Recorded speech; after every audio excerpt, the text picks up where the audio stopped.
a marca da besta e a questão da trindade cristã. Deus é o soberano de tudo, e Yeshua é o seu filho, por isso, ele detém grande autoridade no céu e na terra. Contudo, isso não faz de Yeshua uma segunda divindade, já que a Bíblia declara diversas vezes que existe somente um Deus, fato que fora confirmado pelo próprio Messias. E ele disse-lhe: Por que me chamas bom? Não há bom senão um só, que é Deus. Se queres, porém, entrar na vida, guarda os mandamentos. Mateus capítulo 19, versículo 17. A Trindade católica insinua que há três pessoas compostas pela mesma substância, distintas umas das outras, mas que ao mesmo tempo não são três deuses, sendo três divindades em um único Deus. Uma teoria confusa, que é chamada por muitos de mistérios de Deus. No entanto, as Escrituras Sagradas são luz e não confusão, pois tais ensinamentos e crenças sem nexo são provenientes da Babilônia, em hebraico Bavel, que significa confusão. Este termo bíblico aplica-se a conceitos e dogmas pagãos, que são seguidos, ou muitas vezes acrescentados à palavra do Eterno, como se fossem divinos. Na sua fronte, achava-se escrito um nome, um mistério. Babilônia, a Grande, a mãe das meretrizes e das abominações da terra. Apocalipse capítulo 17, versículo 5. Esta mistura entre o paganismo e as escrituras sagradas forma a doutrina da Babilônia, ou seja, uma confusão religiosa. O Deus Trino defendido pelo catolicismo e seus simpatizantes não aparece na Bíblia, pois ele provém do paganismo e de filosofias humanas. Não existe nenhuma passagem bíblica afirmando que há três seres divinos no céu, compostos pela mesma substância, e que ao mesmo tempo não são três deuses, mas formam um só Deus. Muitos defensores da Trindade alegam que o verbo façamos, usado em Gênesis, denota a pluralidade de Deus em três pessoas. Também disse Deus: Façamos o homem à nossa imagem, conforme a nossa semelhança. Gênesis capítulo 1, versículo 26. No entanto, o termo façamos representa que Yeshua estava presente na criação, e que o homem foi feito à semelhança do Altíssimo, e também de Yeshua. Este é a imagem do Deus invisível, o primogênito de toda a criação. Pois nele foram criadas todas as coisas, nos céus e sobre a terra, as visíveis e as invisíveis, sejam tronos, sejam soberanias, quer principados, quer potestades. Tudo foi criado, por meio dele e para ele. Colossenses capítulo 1, versículos 15 e 16. No princípio era o Verbo, e o Verbo estava com Deus, e o Verbo era Deus. Ele estava no princípio com Deus. Todas as coisas foram feitas por intermédio dele, e sem ele, nada do que foi feito se fez. João capítulo 1, versículos do 1 ao 3. Eu te glorifiquei na terra, consumando a obra que me confiaste, e agora glorifica-me, ó Pai, contigo mesmo, com a glória que eu tive junto de ti, antes que houvesse mundo. Pai, a minha vontade é que onde eu estou, estejam também comigo os que me deste, para que vejam a minha glória, que me conferiste, porque me amaste, antes da fundação do mundo. João capítulo 17, versículos 4, 5 e 24. Yeshua foi o primogênito de toda a criação, e ele estava ao lado de Deus quando tudo fora criado. Um fato que não refuta a existência de apenas um Deus, mas reafirma a presença de Yeshua na criação do homem, em Gênesis 1:26. Pois se considerarmos o verbo façamos, uma pluralidade de Deus em três pessoas, estaremos transformando o cristianismo em uma religião politeísta, veneração de muitos deuses. Como também estaremos compactuando com o gnosticismo, o qual defende exatamente a pluralidade de Deus. Além disso, nenhuma trindade é citada em Gênesis, e se ela fosse um dogma claro na Bíblia, não precisaria de tantos concílios ecumênicos, debates ou acréscimos feitos pelo catolicismo, como em 1 João, para afirmar tal crença. E assim chegamos a uma pergunta: por que a existência de apenas um Deus, e de um mediador, incomodava tanto o catolicismo? Grande parte da resposta pode ser encontrada na Mariologia, pois ela está intimamente ligada à doutrina da Trindade. Para Maria ser de fato a mãe de Deus, é necessário que Yeshua seja um Deus, e isso é algo muito fácil de se compreender, de maneira que o catolicismo a chama de Rainha do Céu, insinuando que ela estaria sentada à destra de Yeshua, ou seja, ela possuiria um trono no céu, assim como Deus e o Salvador. Muito acima de todos os anjos, e todos os santos, tão maravilhosamente fizeram dotá-la, com a abundância de todos os dons celestiais, derramados do tesouro de sua divindade. Esta mãe, sempre absolutamente livre, de toda mancha de pecado. Ela é um milagre indescritível de Deus, na verdade, a coroa de todos os milagres, e verdadeiramente a mãe de Deus. Ela é a que mais está próxima, do próprio Deus, para que fosse possível criá-lo. E ela está acima, de todos os homens e anjos em glória. Exceto Deus, Maria é mais excelente do que tudo, e por natureza justa e bela, é mais santa que o querubim, e serafim. E desde que ela foi nomeada por Deus, para ser a rainha do céu e da terra, e é exaltada, acima de todos os corais de anjos, e santos, e até mesmo está à direita, de seu único Filho gerado, Jesus Cristo, nosso Senhor. Ela apresenta nossos pedidos, de uma maneira mais eficaz. O que ela pede, ela obtém. A Mariologia e a Trindade estão unidas sob o mesmo conceito, e esses dogmas possuem o mesmo intuito, que é transformar a palavra de Deus em uma doutrina politeísta. O ecumenismo, por exemplo, o qual consiste na união de todas as ramificações cristãs, sob a liderança da Igreja Católica Romana, afirma que o Deus Trino deve ser seguido por todos aqueles que decidirem unir-se a este movimento religioso moderno. Veja um trecho de uma encíclica papal, que fala a respeito da adoração do Deus Trino, dentro do movimento ecumênico. Juntamente com todos os discípulos de Cristo, a Igreja Católica baseia-se no desígnio de Deus, o seu compromisso ecumênico, de reunir todos os cristãos na unidade. Em toda parte, um grande número de pessoas sentiu o toque desta graça, e entre nossos irmãos desgarrados, também cresce dia a dia um movimento promovido, pela graça do Espírito Santo, para a restauração da unidade entre os cristãos. Participam deste movimento, chamado ecumenismo, aqueles que invocam o Deus uno e trino, e confessam Jesus como Senhor e Salvador. Esta é a esperança da unidade dos cristãos, que tem a sua fonte divina, na unidade trinitária do Pai, do Filho e do Espírito Santo. Graças ao ecumenismo, a nossa contemplação das obras de Deus, Mirabilia Dei, foi enriquecida por novos horizontes, pelos quais o Deus uno e trino nos chama a dar graças. Um dos principais conceitos utilizados pelos trinitários é que as três pessoas da Trindade não possuem uma hierarquia, pois elas têm o mesmo grau de importância. Entretanto, a própria Bíblia refuta esta tese, já que a blasfêmia contra Deus e Yeshua pode ser perdoada, mas contra o Espírito Santo, que é o poder de Deus, não. Ou seja, usando a teoria trinitária como base, o Espírito Santo teria um grau de importância maior do que Deus e Yeshua. Por isso, vos declaro: todo pecado e blasfêmia serão perdoados aos homens, mas a blasfêmia contra o Espírito não será perdoada. Se alguém proferir alguma palavra contra o Filho do Homem, ser-lhe-á isso perdoado, mas se alguém falar contra o Espírito Santo, não lhe será isso perdoado, nem neste mundo, nem no porvir. Mateus capítulo 12, versículos 31 e 32. Este e muitos outros fatos provam o quão confusa e sem fundamento é a doutrina pagã da Trindade. A blasfêmia sem perdão contra o Espírito Santo aplica-se ao fato de que ele é o poder de Deus, que age sobre o homem, dando-lhe sabedoria e entendimento, pois Deus é Espírito, como é mencionado em João.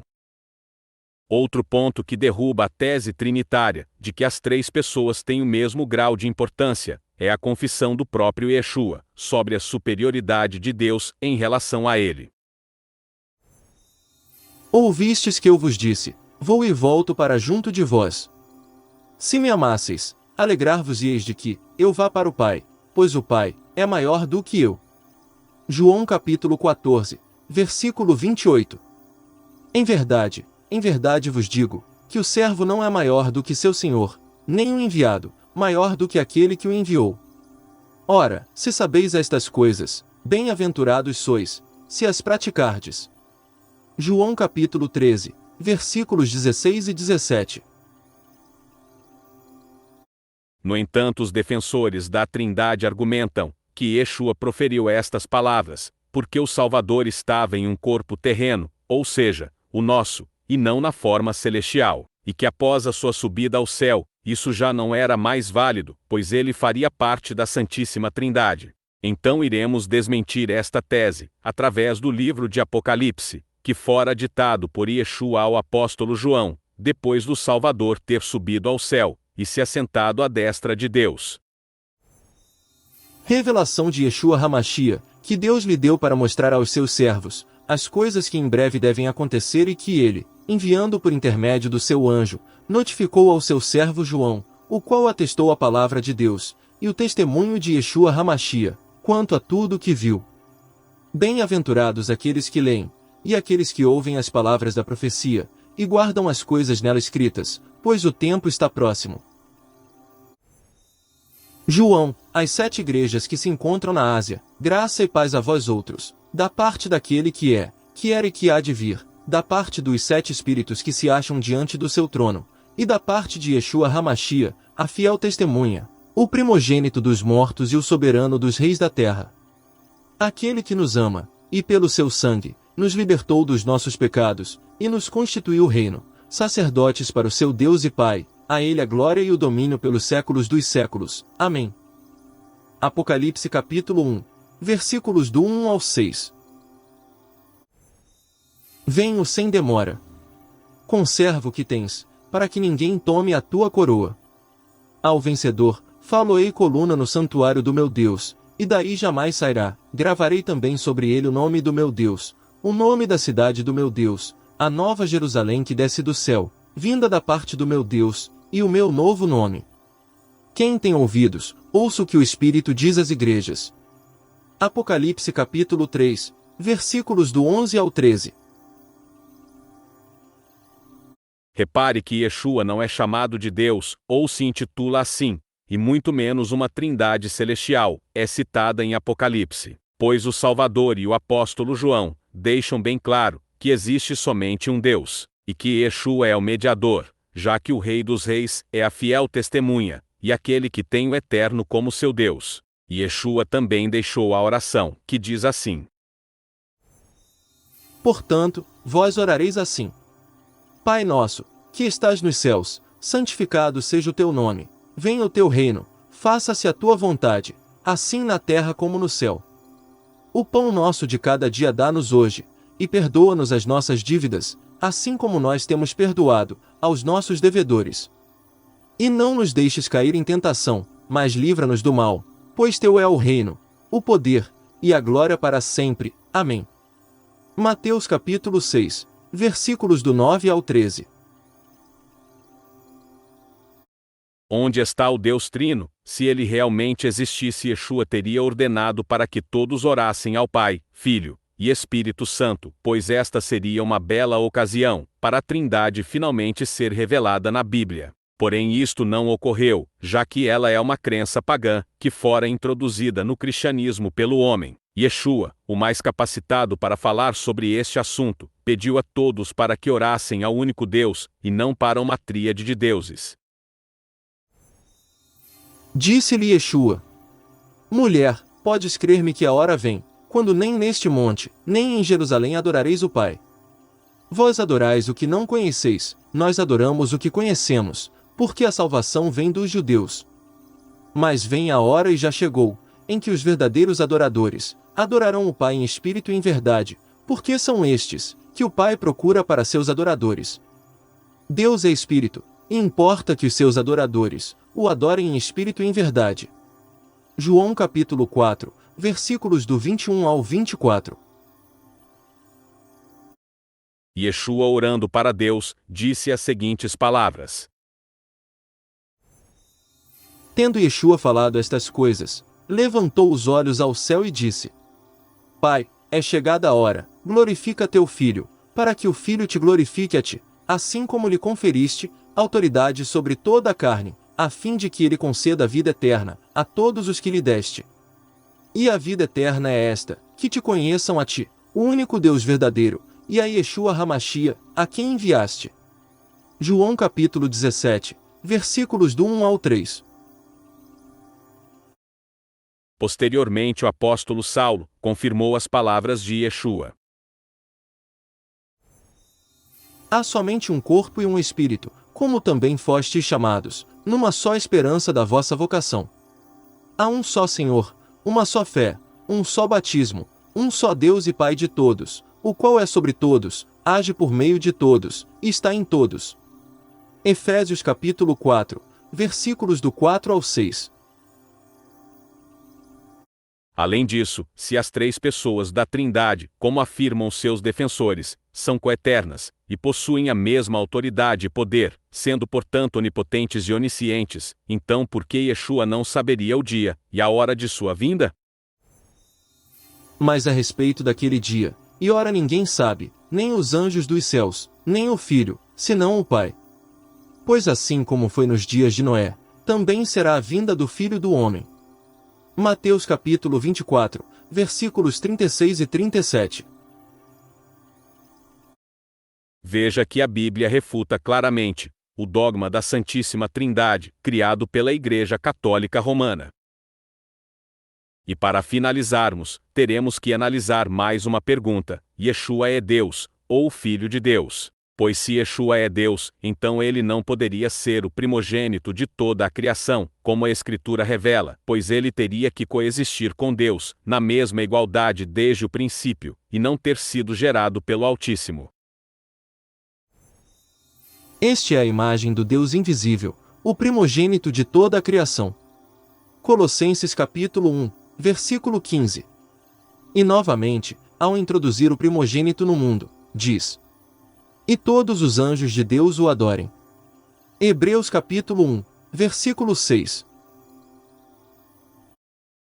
Entenda também que se Yeshua é Deus, como os trinitários afirmam, ele não poderia ser um mediador, pois não haveria lógica em um Deus mediar outro Deus, porque há um só Deus e um só mediador entre Deus e os homens, Yeshua Hamashia, homem. Veja novamente o quão sem sentido é a doutrina da Trindade cristã, estabelecida pela Igreja de Roma. Além disso, se Yeshua é Deus, então o cristianismo não é monoteísta, pois ele possuiria muitos deuses em sua doutrina, mesmo que a Trindade insinue que são três pessoas separadas, mas que formariam um só Deus. Porque se essas pessoas constituem três seres divinos distintos, consequentemente elas acabam formando uma tríade de deuses, um fato que qualquer mente em sã consciência não pode refutar. Mesmo assim, muitos defensores da Trindade ainda vão gritar: isto é um mistério de Deus. Já se deixarmos de lado as filosofias humanas e considerarmos o que realmente a Bíblia ensina, desde o Antigo Testamento, alcançando o Novo Testamento, que há somente um Deus e um mediador, chegamos à conclusão de que Yeshua é o Filho de Deus e, portanto, ele possui grande autoridade no céu e na terra, na qual foi concedida pelo Deus Todo-Poderoso. Por isso, Yeshua está sentado à destra do Altíssimo, e ele é o único mediador entre Deus e o homem. Além disso, o seu reino vindouro, que fora concedido exatamente pelo Altíssimo, será eterno. Mas vós, continuou ele, quem dizeis que eu sou? Respondendo Simão Pedro, disse: Tu és o Messias, o Filho do Deus vivo. Então, Yeshua lhe afirmou: Bem-aventurado és, Simão Barjonas, porque não foi carne e sangue que te revelaram, mas meu Pai, que está nos céus. Mateus capítulo 16, versículos do 15 ao 17. Ele que é o resplendor da glória, e a expressão exata do seu ser, sustentando todas as coisas, pela palavra do seu poder, depois de ter feito a purificação dos pecados, assentou-se à direita da majestade, nas alturas. Tendo se tornado tão superior aos anjos, quanto herdou mais excelente nome do que eles. Pois a qual dos anjos disse jamais: Tu és meu filho, eu hoje te gerei? E outra vez: Eu lhe serei pai, e ele me será filho? E novamente, ao introduzir o primogênito no mundo, diz: E todos os anjos de Deus o adorem. Ainda quanto aos anjos, diz: Aquele que a seus anjos faz ventos, e a seus ministros, labareda de fogo, mas acerca do Filho. O teu trono, ó Deus, é para todo sempre, e cetro de equidade, é o cetro do seu reino. Amaste a justiça, e odiaste a iniquidade, por isso, Deus, o teu Deus, te ungiu com o óleo de alegria, como a nenhum dos teus companheiros.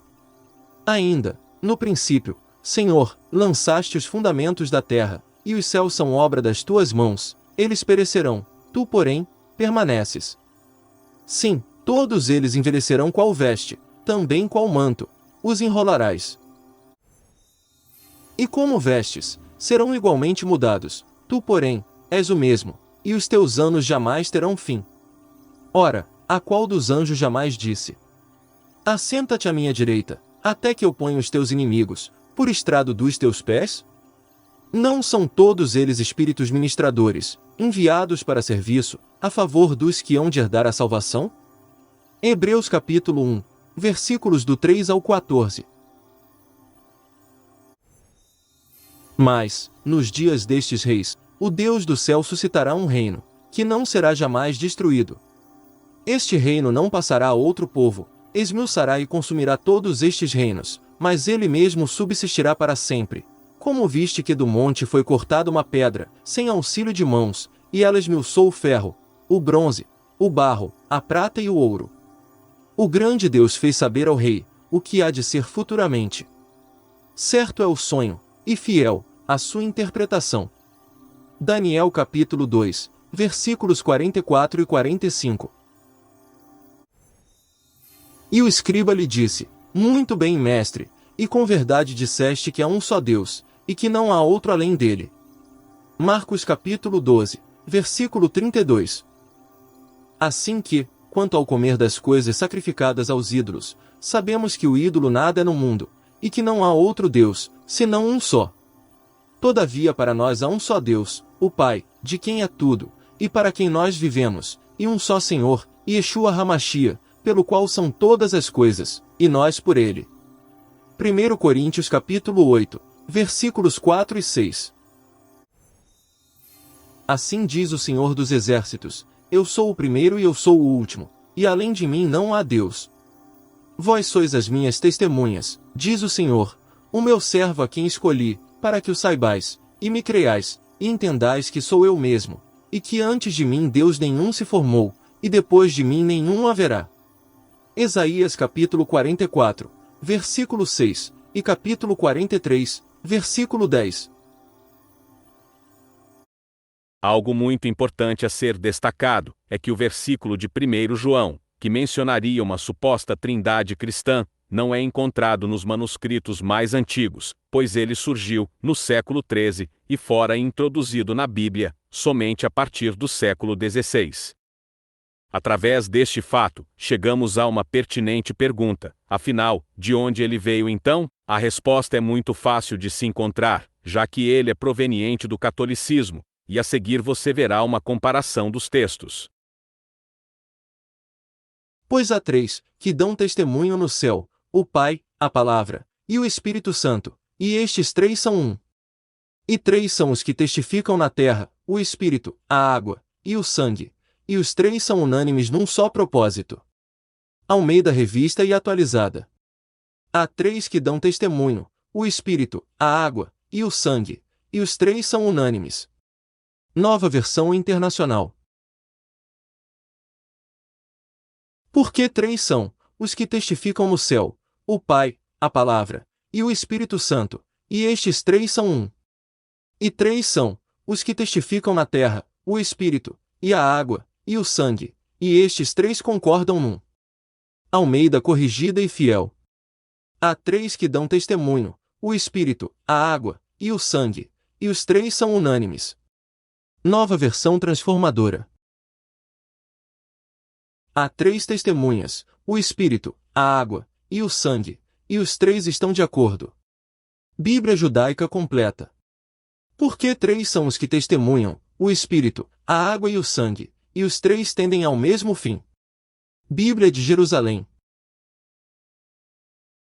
A Bíblia de Jerusalém, que é católica, relata em seu comentário o seguinte: o texto dos versículos 7 ao 8 está acrescido de um inciso, ausente dos antigos manuscritos gregos, das antigas versões, e dos melhores manuscritos da Vulgata, o qual parece ser uma glosa marginal, introduzida posteriormente no texto. E assim a própria Bíblia católica afirma que o texto referente a uma suposta trindade cristã não é encontrado nos manuscritos antigos, pois ele fora introduzido séculos mais tarde, pela Igreja Católica. Após estudarmos os textos bíblicos, então agora iremos analisar algumas religiões pagãs, que influenciaram a Igreja de Roma, a estabelecer o diabólico dogma da trindade, pois incontáveis falsas doutrinas têm uma tríade de deuses em seu meio.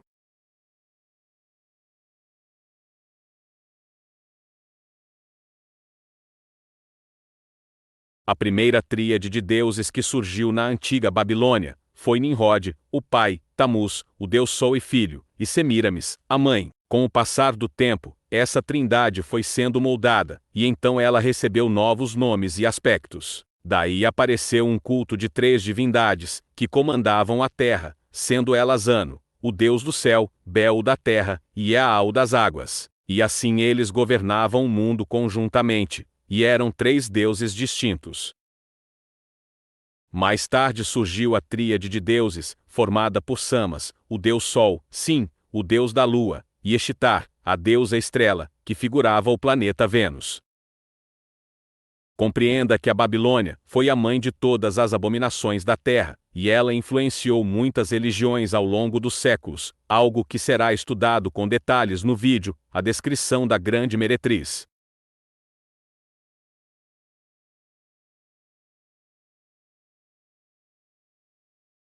A trindade egípcia possui Osíris, o pai, Horus, o deus Sol e filho, e Ísis, a mãe. A religião egípcia influenciou incontáveis doutrinas, seitas e sociedades secretas ao longo dos séculos, e ela ainda continua ativa dentro da maçonaria e de várias correntes esotéricas e ocultistas. Elementos da antiga religião egípcia podem ser facilmente encontrados dentro do catolicismo, como por exemplo, o óleo de Horus, símbolos solares e obeliscos.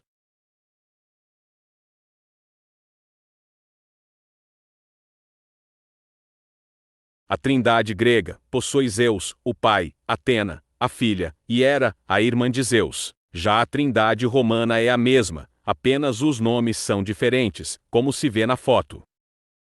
As religiões grega e romana influenciaram o catolicismo e muitas outras doutrinas, um fato que pode ser visto claramente na história da Igreja Católica, de maneira que até o título de Pontifex Maximus, Pontífice Máximo, utilizado pelos imperadores romanos, e que representava sumo sacerdote, foi incorporado pelo papado.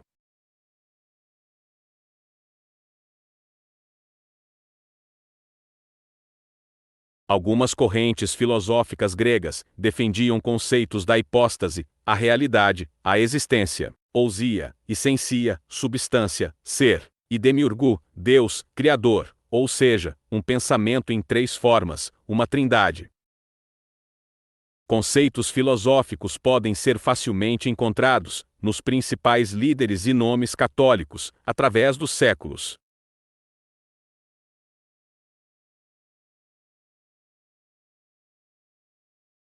O hinduísmo também possui uma tríade de deuses, e assim como a religião greco-romana, ele pode ter influenciado o catolicismo a seguir uma trindade, pois o helenismo, que é uma mistura cultural e religiosa, deixada por Alexandre Magno, esteve presente na história da Igreja Católica.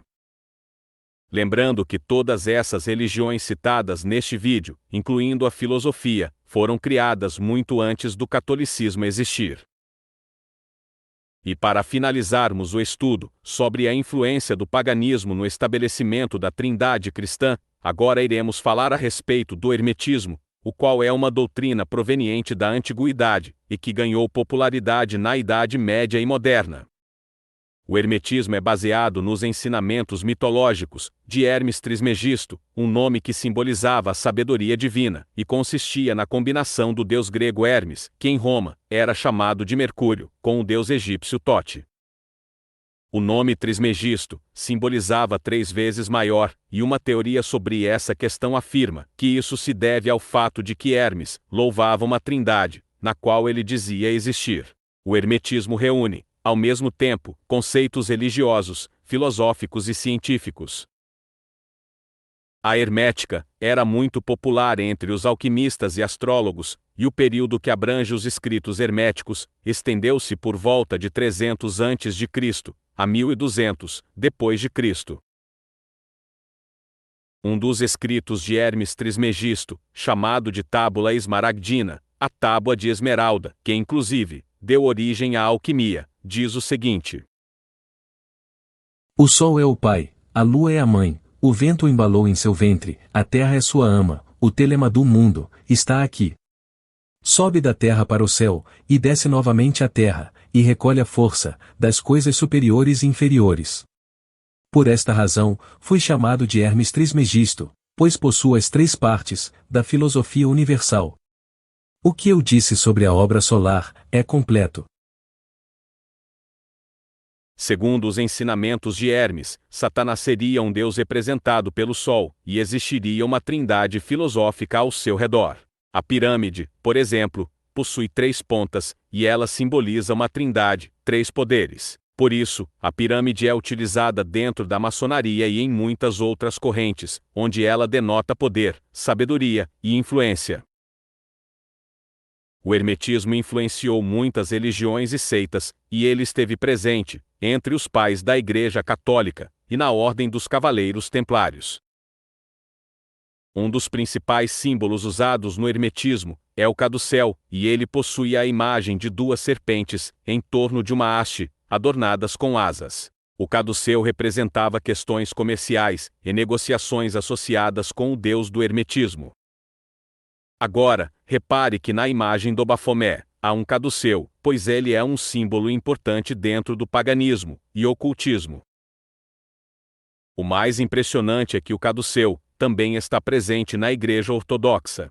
Nesta foto podemos ver um encontro ecumênico entre o Papa Francisco, o bispo de Roma e líder da Igreja Católica Romana, e Bartolomeu I, o patriarca de Constantinopla e líder da Igreja Ortodoxa, o qual carregava um báculo episcopal com 2 serpentes.